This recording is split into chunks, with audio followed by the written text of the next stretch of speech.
고린도를 아주 명확하게 그리고 아주 쉽고 선명하게 나타낼 수 있는 말이 있는데 고린디안 나이즈라고 해서 고린도스럽다라는 표현이 있거든요. 고린도스럽다. 어떤 걸까요? 고린도스럽다. 만약에 저와 여러분의 이름을 따서 조재영스럽다. 아니면 우리 심현주스럽다 라고 할 때 그게 뭘까요? 그 사람의 대표적인 어떤 특성일 거예요.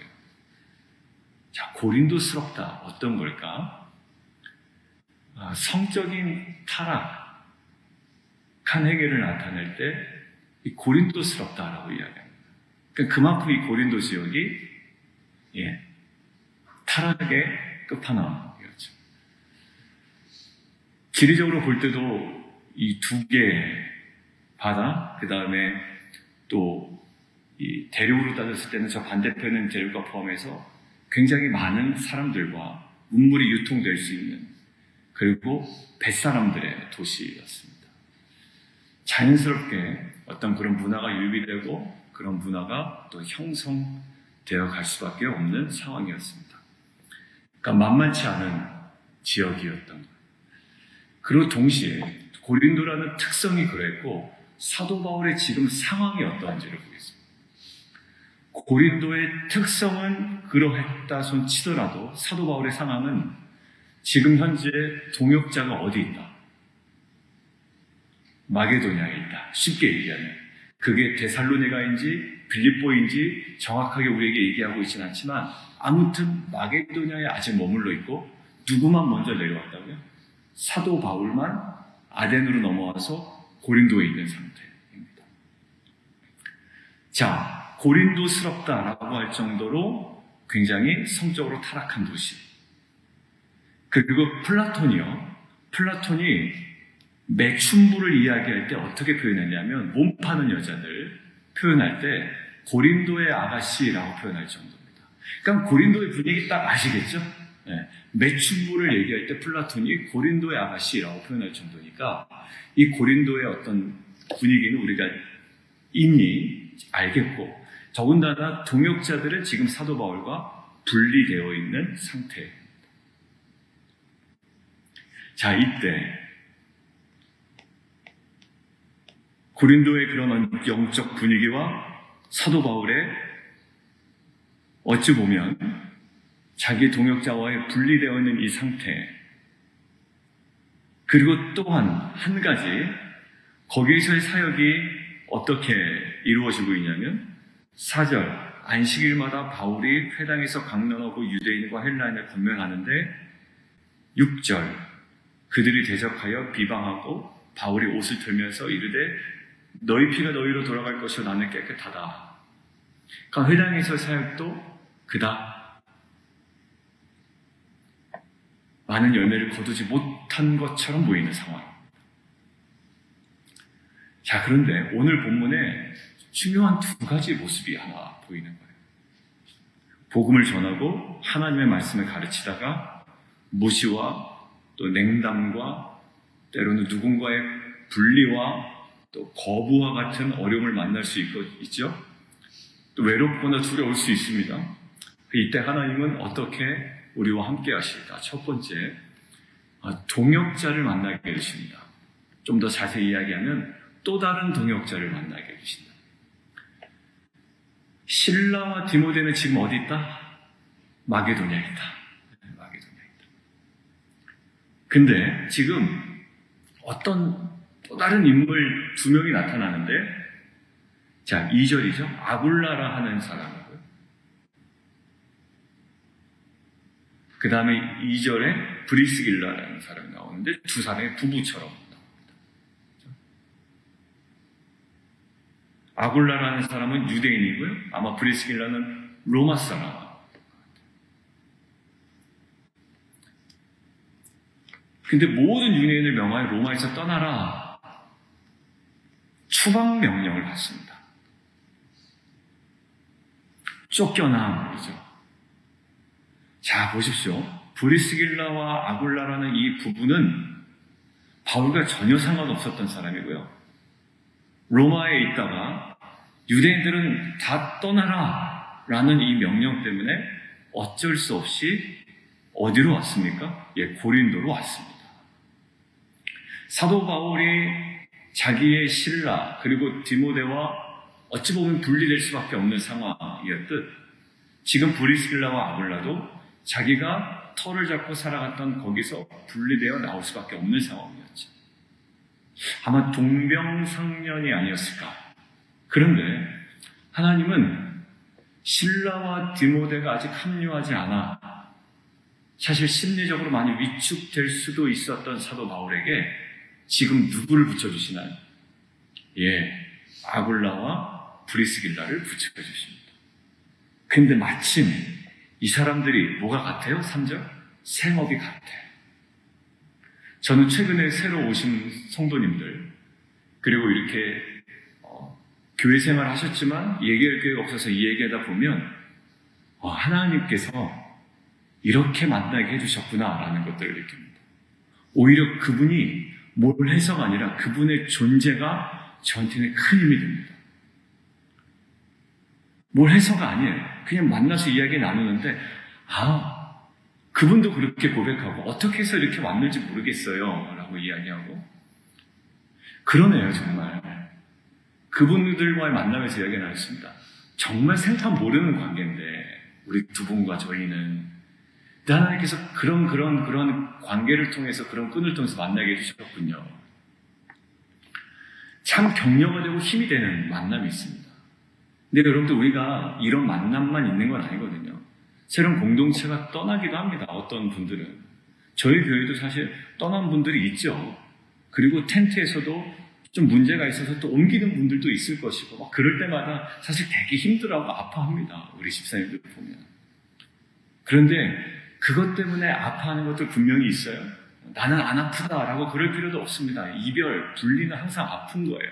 그리고 외로운 거라고요. 때로는 그것 때문에 두렵기도 합니다. 그런데 하나님께서 친히 자기의 어떠한 터전을 떠나온 나름대로 상처가 있는 아픔이 있는 사람과의 만남을 통해 뭐죠? 함께 살며 일을 하게 만든다. 목사님 그게 뭐가 중요합니까? 가다 보면 부닥치는 사람이 부닥치는 것이 사람인데 이렇게 만남에 의미를 둡니까? 근데 그렇지가 않아요.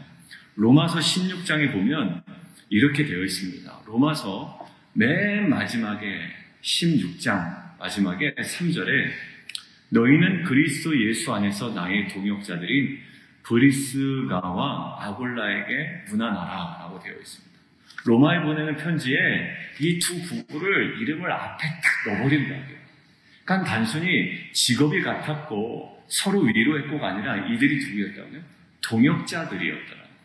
나중에 보면 이 사도 바울이 고린도에서 먼저 떠납니다. 먼저 떠나고 에베소까지는 같이 가요.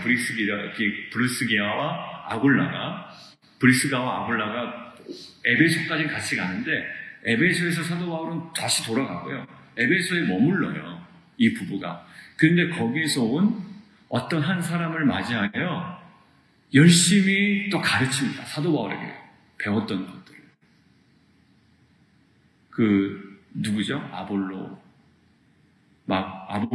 네. 아볼로를 가르칩니다. 아볼로 목사님이거든요. 근데 아볼로 목사님 아직 잘 뭔가 하나 마지막 단추를 못 낀 거예요. 그런데 어떤 평신도로 예측되는 이 두 부부가 아볼로 목사님을 가르치죠. 그래서 아볼로 목사님이 뜨거워져가지고 어디로 가서 사역을 하게 되면 바로 이 고린도에 가서 사역을 하게 되는 거예요. 그러니까 1대 담임 목사가 바울이고 2대 담임 목사가 아볼로가 되는 겁니다. 근데 아볼로를 아볼로답게 하고 아볼로를 뜨겁게 하고 아볼로를 고린도로 보낸 사람이 누구냐? 이 브리스기와 아볼라. 근데 하나님께서는 이 만남, 그래서 기존의 만남과 그전의 어떤 성도와의 어떤 관계 속에 그게 아무리 교회 공동체가 아니라고 그래도 그 이별과 분리로 인해 마음이 좀 아팠지만 그리고 아직 돌아오지 않는 그들 때문에 뭔가 마음이 허전했을 이 바울에게 정말 소중한 사람을 붙여주셨다. 여러분들 이 만남이 오늘 장면에 또 하나 보입니다. 자, 7절 같이 한번 읽을까요? 시작. 거기서 옮겨 하나님을 경외하는 디도 유스도라 하는 사람의 집에 들어가니 그 집은 회당 옆이라. 오늘 인물이 많이 나와요. 근데 거기 디도 유스도라는 사람이 있죠. 근데 디도 유스도라는 사람은 언제 만났냐? 사역이 잘 될 때 만났냐? 그렇지가 않아요. 회당에서 사역을 하는데 사람들이 쫓아내는 거예요, 바울을. 항상 패턴이 그러했지만. 근데 사도 바울의 특징이 뭐죠? 회당에서 복음 전하면 많은 사람들이 처음엔 좋아합니다. 믿는 사람들도 많아요. 근데 나중에 유대인들이 시기와 질투로 바울을 막 핍박하죠? 그럼 바울이 거기서 나와서 다른 지역으로 옮깁니다. 근데 오늘 보시면 그 패턴에서 조금 달라요. 어디로 가나요? 다른 지역으로 옮기는 것이 아니라 디도 유스도의 집으로 옵니다.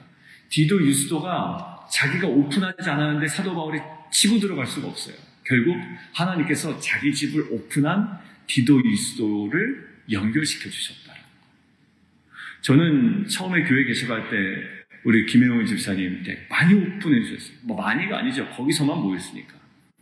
그리고 어느 정도 사역이 막 진행될 때, 그리고 안정환 수 집사님 그 집 구입하셔서 엄청 고생하셔서 공사 다 하셨잖아요.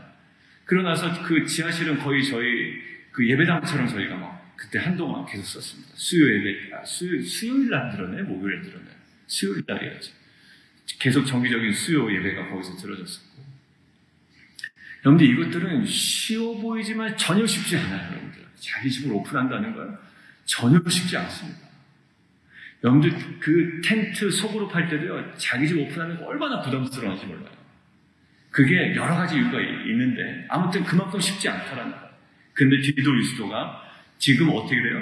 이방인으로 여겨지는데 오히려 회당에서 쫓겨난 바울을 자기 집으로 모신다? 여러분들 바울을 모신다라는 것은 바울에게 대적하는 사람들이 자신에게도 대적할 가능성이 많아지는 거라고요. 그런데 이 정도로 헌신한 자를 하나님께서 붙였어요. 저는 사역할 때 제일 기쁠 때 그런 거예요. 전혀 생각하지 않았던 분의 깊은 헌신. 뭐 저한테 잘 보이기 위함도 아니고 사람 눈에 띄우는 것도 아니에요. 그 안에 하나님께서 보여준다. 예, 자원하는 마음 주시고 그 안에 성령께서 일하게 해요. 우리 빌립보서 우리 자녀들이 한돌 자녀들이 외웠지 않습니까? 예, 하나님께서 그 안에 그 마음을 주신다. 마음에 뭘 주신다? 소원을 주셔서 일하신다. 결국 더욱더 넘치도록 능히 더하신다. 저는 이런 디도 유스도라는 사람을 저는 사도 바울 때문에라도 하나님께서 정말 귀하게 붙여주셨다고 믿습니다. 여러분들 이게 얼마나 놀라운 얘기냐면 회당에서 쫓겨났는데 회당 옆집으로 간 거예요. 물리적인 옆집입니다. 근데 거기서 무슨 일이 벌어졌냐 보십시오. 회당장 그리스도가 주를 믿었대요. 그리고 수많은 고린도 사람들이 듣고 믿어 침례를 받았대요. 어디서 벌어진 거라고요? 회당에서 벌어지지 않았습니다. 사도 바울이 예상했던 초기의 회당에서의 아름다운 사역이 아니었고요. 오히려 회당에서는 별 열매가 없었던 거예요. 그런데 회당에서 쫓겨나서 상실감을 느꼈어요. 사도 바울에게 누구를 붙여주셨다고요? 디도 유스도라는 사람을 붙여주셨어요. 저는 여러분이 누군가에게 디도 유스도와 같은 사람 되기를 원합니다. 근데 이거는 자기 희생이 없이는 안 돼요. 맨날 부탁하는 사람, 누군가를 취하는 사람, 빼먹는 사람. 근데 이런 사람은 아니겠죠. 계속 베풀고 나누고 헌신하는 자이겠죠. 누군가에게 디도 유스도와 같은 사람이 되길 바랍니다. 이게 바울에게 귀한 위로가 되었을 거예요. 그리고 오늘 세 번째 만남이 있거든요. 순서상으로 제가 좀 바꿨지만 5절입니다. 드디어 밑줄 쫙 거놓으실까요? 5절 실라와 디모데 그리고 제가 계속 얘기했던 마게도냐로부터 왔다. 아마 집중해서 들으셨던 분들은 이게 이제 맥이 잡힐 거고 성경 공부 임하신 분들은 아유 목사님 압니다. 좀 빨리 좀 넘어가세요 그럴 거예요. 너무 알아서 두 사람 어디 있었다고요? 마게도냐에 있었다. 거기 적어놓으시죠. 빌립보, 데살로니가. 이렇게만 적어뒀어요. 베레아까지는 굳이 안 적어놓으셔도 될 것 같아요. 빌립보 데살로니가에서 온 거예요. 그러니까 거기다가 하나 더 기록해 놓으세요. 여러분들 아마 성경 공부만 기록해 놨을 텐데 데살로니가 전후서 적어 놓으십시오. 지금 실라와 디모데가 마게도냐, 즉 빌립보와 데살로니가로부터 소식을 가지고 왔단 말이에요. 그리고 헌금도 가지고 왔단 말이에요. 그러니까 데살로니가에 조금 뭐가 문제가 있어. 이 사람들이 일을 안 해요. 예수님 금방 오신다고 너무 착각을 한 거죠. 오시긴 오시는데 이게 뭐 금방 자기 이제 살아있을 때 온다고 생각합니다. 그러니까 일을 안 하기 시작합니다. 잘못된 종말관이 그들에게 있었어요. 데살로니가 전후서 우리가 조직신학적으로 뭐라고 얘기했죠? 종말론 이렇게 저희가 기록해놨죠. 거기다. 그래서 여러분들 거기다 뭐라 적어두시면 데살로니가 전후서 가로 열고 종말론 적어두시면 이런 일이 벌어진 거예요. 그러니까 뭘 가져왔다? 그 교회 소식과 빌립보 교회 아마 헌금을 가져오지 않았을까? 왜냐하면 빌립보 교회는요 사도 바울을 엄청 잘 섬겼거든요. 그 빌립보서를 나중에 보면 뭐라고 적혔냐면 니네들이 나를 위하여 재정적으로 헌신한 거 내가 안다. 그러나 그 재정적인 헌신 때문에 사역하는 것이 아니야. 나는 궁핍에 처할 줄도 알고 풍부에 처할 줄도 알고 내게 능력 주시는 자 안에서 내가 모든 것들을 감당하는 거야 라고 이야기했어요. 아무튼 오늘 보십시오. 브리스길라와 아굴라 부부를 만나죠. 그리고 실라와 디모데를 다시 만나죠. 그리고 생각하지 않았던 회당에서 쫓겨난 이후에 다른 지역으로 갈까 하던 이 사도 바울을 디도 유스라는 사람을 만나죠. 저는 이렇게 하나님께서 새로운 만남을 주십니다. 만남을 소중하게 여기세요. 만남에서 자기가 우위에 있고 내가 뭘 취하고 이것이 아니라 이 만남을 통해서 하나님께서 행하신 일들을 가만히 저희가 묵상할 때 새로운 회견연도가 시작되죠. 그럼 새로운 팀원들이 들어올 거라고요. 새로운 팀이 조직될 수도 있고 그때 새로운 만남들을 기대하십시오. 그리고 그분들을 통해서 행하실 일도 우리가 기대해요. 디도 유스도를 통해서 일하실 것들을 사도 바울은 몰랐지만 알아갔을 거예요. 그리고 거기서 귀한 사역들이 일어났다.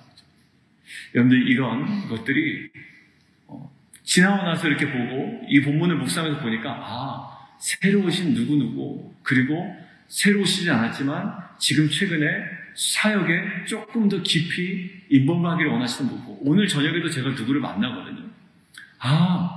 이분도 최근에 새롭게 사역에 조인하셨지라는 생각이 들어요. 그래서 그 텐트 지기와 함께 오늘 3명이 만나는데요. 조금 더 내가 그분의 헌신에 대해서 더 독려하고 이커리지하고 감사해하고 뭔가 의미 있는 부여를 해야 되겠다 하는 생각이 들었어요. 여러분들 우리 백경 집사님 찾아가시는 것도 그래요. 수많은 분들이 찾아가요. 제가 오늘 누구 왔다 갔어요. 그럼 막 이야기해 주세요. 그럼 아무것도 아닌 것 같죠? 아니요. 백경 집사님이거나 한나 집사님 큰 위로가 됩니다. 여러분 나는 아무것도 아닌 것 같지만 가만히 보시면 집에 있는 사람 입장에서는 누군가 온다? 여러분들 굉장히 감사해요. 어제 제가 김재현 권사님 갔거든요. 기도회 때 얘기한 것처럼 김재현 권사님 드디어 저를 알아보셨어요. 주희 집사님이 어머니 누군지 아세요? 라고 했더니 조재영 목사님. 목사님과 사모님 3명의 자녀 기도하고 있고 최영순 권사 그 다음에 이제 권사님 주의 이름도 쭉 몇 분 까먹으셨어요. 그래서 최영순 권사 기도. 다시 회복이 하신 거예요. 이쪽으로 병원을 때 병원에서는 이틀 이렇게 생각하고 보내셨던 것 같아요. 주의 집사님이. 어떻게 될지 모르겠어요. 그러나 어제 그 아픈 가운데 기억이 잘 안 나신대요. 근데 쓰러진 기억은 나시는데 그런데 그때 너무나 목이 마를 때 하나님께 기도했는데 새벽에 갑자기 어머니 주예요 그러면서 하나님께서 그때마다 아픈 중에서도 응답하셨던 하나님. 처음부터 끝까지 하나님의 은혜입니다라고 고백하시더라고요. 한 40분 이야기가 왔는데 피곤하시니 또 중간에 좀 주무시기도 하시고 또 눈 뜨시기도 하시고 아무튼 계속 기도해 주십시오. 이 만남은 참 중요한 거예요. 만남. 여러분들 얼굴 보는 거랑 보는 거랑 틀립니다.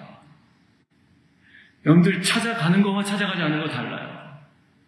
여러분들 디도 유스도를 만나지 않았으면 어쩔 뻔했어요. 여러분들 귀한 여러분들과 주변에 있었던 만남, 내가 위로가 되었던 만남, 아니면 내가 위로가 될 수 있는 만남, 정말 그것들을 소중히 여겨나가는 저 여러분에게 주님이 원수고랍니다. 왜? 그 모든 것들을 하나님께서 우리에게 주셨기 때문에 그래요.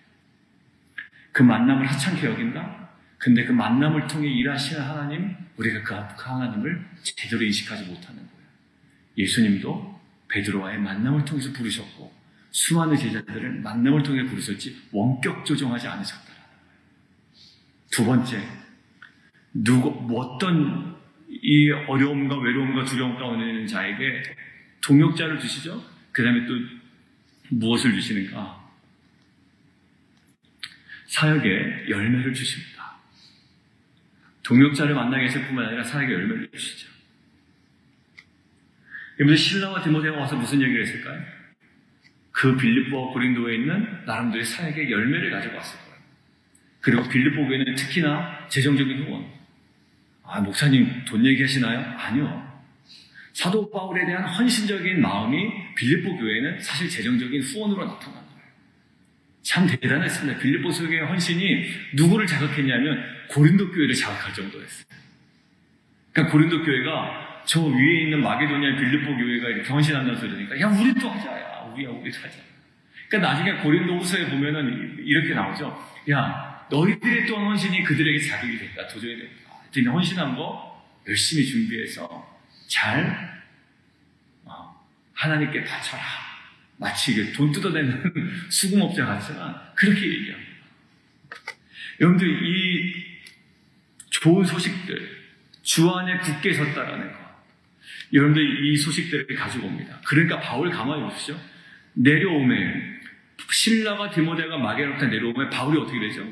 하나님의 말씀에 붙잡힙니다. 이 표현이 헬라어 원문에 맞는 표현인가요, 목사님? 네, 맞아요. 붙잡다라는 것의 수동태입니다. 그러니까 붙잡혔다라는 거 정말 말씀에 붙잡혔다.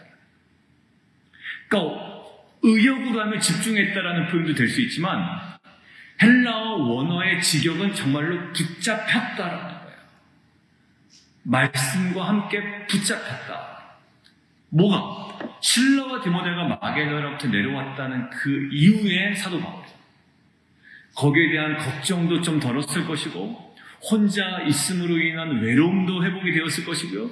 이 모든 만남과 이 사역의 열매와 좋은 소식들은요. 사도 바울로 하여금 정말 사역에 더욱더 정진할 수 있는 능력이 되었다. 여러분들 내 만남이 누군가의 신앙을 뚝뚝 떨어뜨리는 일이 벌어져서는 안 됩니다. 그리고 나의 보고가 맨날 그 사람 어떤 사람 험담하는 얘기 때문에 얘기하고 나면